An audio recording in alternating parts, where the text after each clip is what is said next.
الحمد لله رب العالمين والصلاة والسلام على سيد المرسلين وعلى آله وأصحابه أجمعين. أما بعد فأعوذ بالله من الشيطان الرجيم. بسم الله الرحمن الرحيم. يسألك الناس عن الساعة قل إنما علمها عند الله وما يدريك لعل الساعة تكون قريبا. صدق الله مولانا العظيم. يسألك الناس عن الساعة، لوگ آپ سے پوچھتے ہیں اس لمحہ کے بارے میں، قیامت کے بارے میں. قل، آپ ان کو جواب دے دیجئے، انما علمها عند اللہ، یقیناً اس قیامت کا حتمی علم جو ہے وہ اللہ کے پاس ہے. وما یدریک، آپ کیا جانیں، لعل الساعة تکون قریبا، شاید وہ قیامت جو ہے وہ بالکل قریب ہو.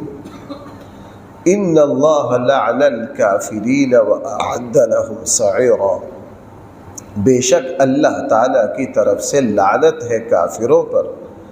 وَأَعَدَّ لَهُمْ سَعِيرًا، اور اللہ تعالیٰ نے ان کے لیے دہکتا ہوا عذاب تیار کر لیا ہے. خالدین فیہا، یہ اس عذاب میں ہمیشہ رہیں گے، اس عذاب میں ہمیشہ ہمیشہ رہیں گے. لا یجدون ولیا، نہ کوئی دوست ملے گا جو مدد کر سکے، ولا نصیرا، نہ کوئی معاون ملے گا جو ان کو اس عذاب سے بچا سکے. یوم تقلب وجوہہم فی النار، اس دن ان کے چہروں کو الٹا پلٹا جائے گا آگ پر، ان کے چہروں کو الٹ پھلٹ کیا جائے گا آگ کے اوپر.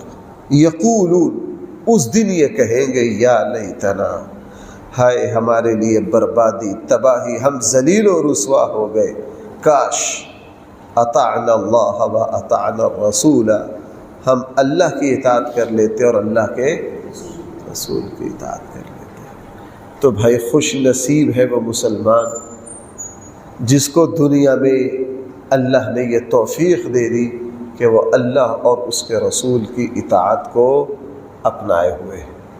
وہاں حسرت سے کافر چیخیں گے، چلائیں گے، کاش ہم اللہ کی اور اللہ کے رسول کی اطاعت کر لیتے. تو یہ نعمت اللہ تعالیٰ نے دنیا میں جس کو دے دی، اس سے بڑا سعادت مند کوئی نہیں، اس سے بڑا سعادت مند. اس لیے ایک مسلمان کا شعار اور پہچان یہ ہے کہ وہ ہر وقت اللہ اور اس کے رسول کی اطاعت کا پابند رکھتا ہے. سرکاری ملازم جو ہے، آپ نے دیکھا وہ اپنے آپ کو سرکار کے پابند رکھتے ہیں. ان کا جو دفتر کا ٹائم ہے انہوں نے اسی پہ جانا ہے، کوئی ایسا کام نہیں کرنا جو ان کی سرکاری ملازمت کے خلاف ہو. ہر وقت ان کو پتہ ہے کہ ہم سرکار کے آرڈر کے پابند ہیں، ہمیں اس کی رعایت کرنی. ایک مسلمان ہر لمحہ، ہر آن اپنے آپ کو پابند سمجھے اللہ اور اس کے رسول کی اطاعت کا. بھائی جس نے دنیا میں اس پابندی کو قبول کر لیا، مرنے کے بعد اس پر کوئی پابندی نہیں، اس کے لیے کھل ہی کھل ہے، وسعتیں ہی وسعتیں. وَلَكُمْ فِيهَا مَا تَشْتَهِيهِ الْأَنفُسُ، وہاں جا کے جو چاہو گے آپ کرو. اور جس نے یہاں پابندیوں کو قبول نہ کیا، اس کے لیے آگے پابندیاں ہی پابندیاں. جیسے بچے چھوٹے ہوتے، یہی حال بیٹوں کا ہے، یہی حال بیٹیوں کا ہے. شروع میں ماں باپ ان کو پابندیوں میں رکھتے ہیں، شروع میں ماں باپ ان کو کیا رکھتے ہیں، پابندیوں میں، اپنی مرضی نہیں کرنے دیتے. ان کا سونے کو جی چاہ رہا ہے اٹھاتے ہیں، اسکول مدرسہ تعلیم کے لیے چھوڑ کر آتے ہیں، پابندی رکھتے ہیں، یوں کرنا، یوں نہیں کرنا. جو بیٹا یا بیٹی زندگی کے شروع کے 20، 22، 23 سال کی عمر تک ماں باپ کی پابندیوں کو قبول کر لیتا، تو بھائی وہ پھر زندگی میں مار نہیں کھاتا۔ ایک وقت آتا ہے جب اللہ اس کو بہت اختیارات دیتا ہے، لیکن وہ پھر بہت اچھی اڑان اڑتا ہے۔ اور جو بچہ پہلے دن سے پابندی قبول نہ کرے، آپ نے دیکھا پھر زمانہ اس کو ایسا پابند کرتا ہے، ایسی ٹھوکریں مارتا ہے۔ اسی لیے شیخ سعدی رحمہ اللہ نے بڑی پیاری بات کہی۔ شیخ سعدی رحمہ اللہ نے فرمایا، انگور کی بیل ہے، اس کی جو تراش خراش ہے اس کو اونچا اڑانے کے لیے۔ آپ حضرات نے شاید کبھی اس کی انگور کی بیل کو، ہمارے علاقے میں تو انگور کی فصل نہیں ہے، آپ ذرا بلوچستان ان علاقوں میں جائیے، فصل لینے کے بعد ان کی جب کٹائی کرتے ہیں بیل کی، تو جس بندے کو پتہ نہ ہو وہ کہے گا او ہو یہ سارا ستیاناش کر دیا۔ جو بیل ہے اس کا 70% حصہ کاٹ دیا جاتا ہے، صرف جو اصل تنا ہے وہ باقی رکھا جاتا ہے۔ جو اصل تنا ہے وہ کیا رکھا جاتا ہے؟ باقی سارا کاٹ دیا جاتا ہے۔ جس بندے کو تجربہ نہ ہو وہ کہے گا یار یہ کیا کیا، لیکن جب اس کا سیزن آتا ہے پھر اس کی کومپلے شاخیں یوں نکلتی ہیں دنوں میں، اور یہ اپنے جوبن پر پہنچ جاتی ہے بیل، پھر یہ پھل اٹھاتی ہے۔ اگر اس کی 1-2 سال تراش خراش نہ کی جائے یہ بیکار ہو جاتی ہے۔ شیخ سعدی رحمہ اللہ نے فرمایا، یہ جو بڑوں کا ٹوکنا ہے، ماں باپ کا، اساتذہ کا، دین کا، اللہ اور اس کے رسول کا، بھئی تم یہاں یہ نہ کرو، یہ کرو، یہ نہ کرو، یہ تراش خراش جو ہے یہ تمہاری بہتری کے لیے، بھئی کس کے لیے ہے؟ تمہاری بہتری کے لیے۔ بہرحال یا لیتنا، تو کافر وہاں چیختے چلاتے کہیں گے ہائے افسوس، اطعنا اللہ و اطعنا الرسول، ہم اللہ کی اطاعت کر لیتے اور اللہ کے رسول کی اطاعت کر لیتے۔ وقالوا، اور کافر وہاں کہیں گے ربنا، اے ہمارے رب، انا اطعنا سادتنا، ہم نے اپنے سرداروں کی بات مانی، وکبراءنا، اپنے لیڈروں کی مانی، فاضلونا السبیل، انہوں نے ہمیں سیدھی راہ سے ہٹا دیا۔ ربنا آتہم ضعفین، اے میرے رب ان کو ڈبل عذاب دے، اے میرے رب ان کو کیا کر؟ ڈبل عذاب دے۔ وَلْعَنْهُمْ لَعْنًا كَبِيرًا، اور ان پر بہت بڑی لعنت برسا، بہت زیادہ لعنت برسا ان پر۔ اے ہمارے رب، ہم نے ان لیڈروں کی بات مانی، اپنے سرداروں کی بات مانی، اپنے رہنماؤں کی بات مانی، یہ خود بھی گمراہ تھے، ہمیں بھی گمراہ کیا، خود بھی ڈوبے، ہمیں بھی لے ڈوبے۔ اے اللہ ان کو ڈبل عذاب دے، اے اللہ ان کو کیا دے؟ ڈبل عذاب دے۔ اس سے پتہ یہ چلا کہ بندہ کسی کے پیچھے چلے آنکھیں کھلی رکھ کے، اپنی عقل کو استعمال کر کے، آنکھیں کھلی رکھ کے اپنے عقل کو استعمال کر کے، اور آخرت میں وہ لوگ بہت پچھتائیں گے جو دوسروں کے کہنے میں آ کر اللہ اور اس کے رسول کی نافرمانی کرتے، جو دوسروں کے کہنے میں آ کر وہ کس کی نافرمانی کرتے؟ اللہ اور اس کے رسول۔ وہ بہت پچھتائیں گے کہ ہم ان کے پیچھے لگ کر ہم نے اپنا نقصان کیا۔ رسول اللہ صلی اللہ علیہ وسلم مکی زندگی میں صدیق اکبر بہت بچپن کے دوست تھے رسول اللہ صلی اللہ علیہ وسلم، یہاں تک کہ جب حضور کی عمر 25 سال تھی، بھئی آپ کی توجہ ہے، جب حضور کی عمر کتنے سال تھی؟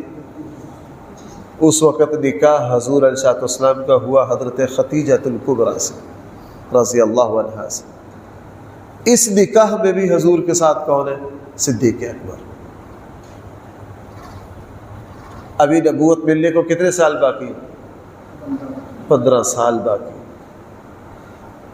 جس وقت رسول اللہ صلی اللہ علیہ وسلم نے نکاح فرمایا سیدہ خدیجہ رضی اللہ عنہا سے، تو اس مجلس میں بھی بھائی سیدنا صدیق اکبر رسول اللہ صلی اللہ علیہ وسلم کے ساتھ ہیں، چونکہ بچپن کے یار تھے، جگری دوست تھے۔ ادھر امیہ بن خلف وغیرہ بھی رسول اللہ صلی اللہ علیہ وسلم سے بڑا قرب رکھتے تھے۔ رسول اللہ صلی اللہ علیہ وسلم نے نبوت کا اعلان کر کے جب صدیق اکبر کو اپنی نبوت کا فی الفور صدیق اکبر نے بغیر سوچے سمجھے کہا میں آپ کی تصدیق کرتا ہوں، آپ اللہ کے رسول ہیں۔ کیوں تصدیق کی؟ ساری زندگی میری آپ کے ساتھ ہو گئی، آپ جیسے بندے کی زبان پر کبھی جھوٹ آ ہی نہیں سکتا۔ اور ادھر امیہ بن خلف جو ہے اس نے رسول اللہ صلی اللہ علیہ وسلم کی بات کو تسلیم نہیں کیا، دوسروں کو سیدھی راہ سے ہٹایا، ہٹاتے ہٹاتے ہٹاتے ہٹاتے اللہ کے نبی کی دشمنی میں ساری حدیں پار کر۔ اب یہ اس طرف دوستوں کے لیے آنا ہے۔ صدیق اکبر نے حضور صلی اللہ علیہ وسلم پر ایمان لائے، 2-3 دن اپنے قریبی دوستوں کو حضرت عثمان غنی کو بلایا، حضرت طلحہ کو بلایا، زبیر کو بلایا، ان کو کہا یار میں تمہارا کیسا دوست ہوں؟ انہوں نے کہا جی آپ سے بڑھ کر ہم نے کوئی وفادار دوست نہیں دیکھا، سب سے بڑی خوبی آپ میں یہ ہے کہ آپ نے ہمیشہ ہمارے ساتھ خیر خواہی کی ہے۔ اچھا اگر میں تمہارا خیر خواہ دوست ہوں، میں نے ساری زندگی تمہاری خیر خواہی کی ہے، تو میں سب سے بڑی خیر خواہی کی بات تمہارے سامنے رکھتا ہوں۔ انہوں نے کہا وہ کیا؟ سب سے بڑی خیر خواہی کی بات یہ ہے کہ اللہ کے آخری رسول ہم ہی میں سے آ گئے ہیں، رسول اللہ صلی اللہ علیہ وسلم پر ایمان لاؤ۔ حضور پر کیا لاؤ؟ ان 4-5 جگری دوستوں نے کہا ساری زندگی آپ نے ہمیں خیر ہی کی بات کہی ہے، آپ سے ہمیں خیر ہی پہنچی ہے، آپ نے ہمارے بھلے ہی کی بات کی ہے، آپ کبھی بھی ہمیں کسی نقصان کی طرف نہیں لے کر جائیں گے، چلے ہم آپ کے ساتھ چلتے ہیں۔ تیسرے چوتھے دن پورے اپنے یاروں کی ٹیم کو لے کر رسول اللہ صلی اللہ علیہ وسلم کی خدمت میں حاضر ہو گئے۔ اللہ کے رسول یہ میرے دوست ہیں، آپ ان کو کلمہ پڑھائیے، سارے اسلام میں آئے۔ اب سورہ صافات میں انشاءاللہ اگلے پارے میں ہم پڑھیں گے۔ سورہ صافات میں اور کئی جگہ یہ بات ہے کہ کل قیامت والے دن بندہ ان لوگوں کے لیے بڑا، اس کے پاس الفاظ نہیں ہوں گے جنہوں نے اس کو نیکی پہ لگایا، جنہوں نے ان کو خیر پہ لگایا۔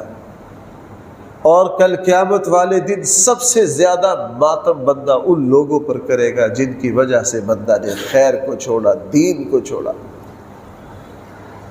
اور 12ویں سورہ فرقان میں ہم پڑھ کے آئے ہیں، وہاں تو الفاظ ہیں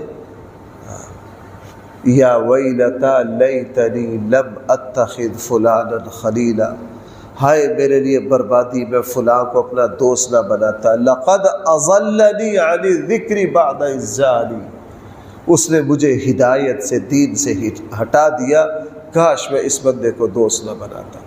آپ کبھی جیل جائیں، مجھے جرائم پیشہ لوگوں میں تھوڑا بہت کبھی کبھار بیان کا موقع ملتا ہے، آپ کبھی وہاں جائیں، وہ لوگ بھائی آپ اس جرم میں کیسے آئے؟ اس طرح کئی مجرم وہ ہیں سزائے موت ہے، 25 سال قید ہے، جوانی میں آئے تھے ادھیڑ عمر کو پہنچ گئے، نیک متقی نماز پڑھتے ہیں پابندی سے، ان کی وہ پوری فائل بنتی ہے، فائل میں یہ ہے کہ یہ 15 سال سے قید میں ہے، 15 سال سے نماز پڑھتے ہیں، نیکی یا کوئی وہ یار آپ کس طرح؟ مولوی صاحب میں کیسے آ گیا؟ میرا فلاں دوست تھا، فلاں جگہ جا رہے تھے، فلاں جگہ، میں نے کہنے لگا چلیے یار فلاں جگہ کب چلیے، مجھے کیا پتہ تھا آگے ان کے قتل کا منصوبہ ہے کسی کو، میں موٹر سائیکل پر پیچھے بٹھا کے لے گیا، وہاں جا کے انہوں نے بندہ مار دیا، موٹر سائیکل پر تو میں لے کے گیا، مجھے کیا پتا تھا انہوں نے قتل کرنا ہے، ان کا یہ منصوبہ ہے، میں تو دوستی میں ساتھ گیا، جب واردات ہوئی مجھے تو اس وقت پتا چلا کہ انہوں نے یہاں قتل کرنا۔ اب دنیا میں ہی ان سے پوچھا کیا خیال ہے آپ کا اس دوست کے بعد، تو وہ پھوٹ پڑتے اللہ ان کا بیڑا غرق کرے، انہوں نے میری زندگی بھی برباد کی، اپنی زندگی بھی برباد کی۔